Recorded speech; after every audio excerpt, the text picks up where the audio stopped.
Mettez de l'eau de là-haut. Futur chanteur.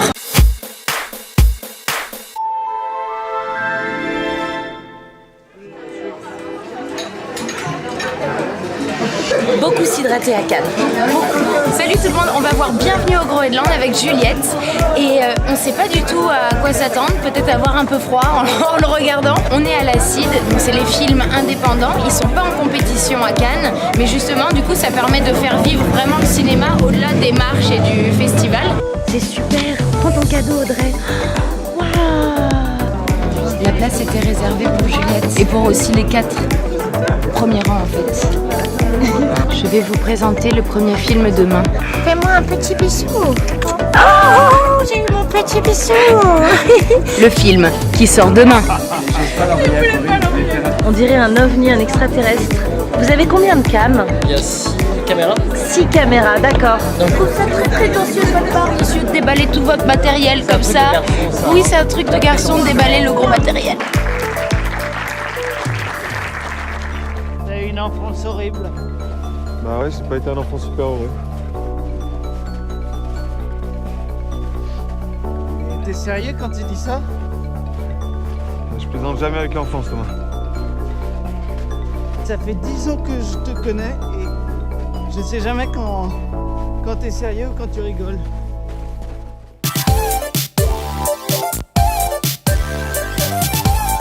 C'est l'histoire de Thomas et Thomas, deux potes inséparables qui se sont rencontrés dans un cours de théâtre. Ils partent au Groenland parce que le papa d'un des deux Thomas est parti vivre là-bas. C'est une belle histoire d'amitié dans tout ce que ça comporte, dans l'accompagnement aussi à travers les aventures familiales. Et ça va être cette rencontre avec ce paysage extraordinaire, ces gens extraordinaires, cette autre culture. Combien de temps vous êtes resté au Groenland? 4 semaines et demie à peu près. Et on tournait tous les jours, c'est-à-dire que c'était un... Tous les jours, c'est-à-dire tout le temps parce qu'il n'y a pas de nuit? Exactement, c'est ça qui a été assez incroyable. Est-ce que c'est une écriture à 6 mains? Parce qu'on a l'impression en fait que c'est tellement vécu par les acteurs qu'ils ont aussi écrit. J'ai écrit pour eux parce que je les connaissais un petit peu par l'intermédiaire du frère du producteur qui vit là-bas et donc qui m'en avait parlé. J'ai écrit le scénario à partir de ce qu'ils me disaient de ces gens-là. Donc quelque part, sans les connaître vraiment, je les connaissais un peu. Est-ce que dans tes films, tu as raconté une histoire avec quelque part une forme de message? Ce qui est important, c'est raconter des histoires, bien sûr, mais être conscient aussi de où on est, à quel moment, dans quelle époque on vit, et montrer les gens qui croient encore beaucoup à l'acte créatif, à la poésie, à la façon de transformer des choses pas forcément gaies en force et d'être dans un acte politique et optimiste. Ça, c'est un film du dimanche soir. C'est un feel-good movie. Si vous êtes déprimé, courez-y. Ouais. Vraiment, sans hésiter. Si vous avez chaud aussi, courez-y parce qu'on se dit que eux doivent avoir très froid. Ouais.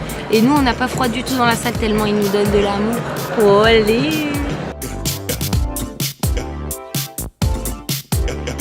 C'est ça le cinéma français. C'est le cinéma français qu'on veut. Intelligent, très bien écrit et sensible. Les comédiens sont absolument géniaux. Ça donne envie d'aller au Groenland et ça donne envie d'aimer les gens. Et c'est drôle, c'est tendre. Moi Viens, aussi. on part au Groenland. Ah oui.